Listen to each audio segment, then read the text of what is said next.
So requests are sent with the post method, and we do only send them when we subscribe. Let's ignore the data we get back here for now, and let's now add another request that actually gets us all the posts. And for this, I'll add a new private property in here, which I'll name fetch posts. And in here, I want to again use the HTTP client and now the get method and send a get request to that same URL we used for storing the data, because that is the URL from which we'll be able to get that data. Now, before we actually go further, let's have a quick look at Firebase. And there you should now also see that posts node here. And in there you have that cryptic key again, which is an automatically generated ID by Firebase, by the way. That's a convenience feature by Firebase. It generates such IDs for you. But if you expand this too, you see your data. So now the goal is to fetch that data. We want to fetch all the posts that were created. Therefore, we're preparing this GET request.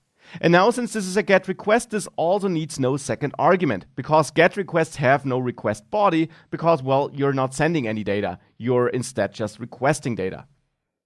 One thing you need to do here too, however, is you need to subscribe. No subscription, no request. So you need to subscribe here, and we should get back our posts here. That's the hope. So we get back our posts here, and we can then console log posts to get an idea of what we're actually getting back. Now I put this into that fetch posts method because we can now call this from two different places. From in on fetch posts here, where I now just call this fetch posts, but I also want to call this from inside ng on init. So whenever this page loads, whenever this app loads, I want to fetch posts. And this should therefore call this method and send this request. Let's save this, and this will reload the page and should now already send such a request. And indeed, here is some data we get back.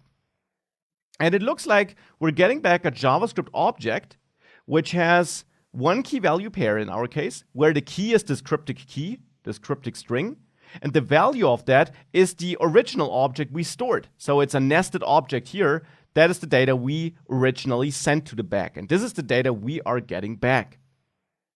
Now, that of course means that if I want to store all my posts in an array here, through which we then can loop to output that, we would need to transform this object here, because it's a JavaScript object, to an array, and we need to transform that data. Well, that screams for observable operators.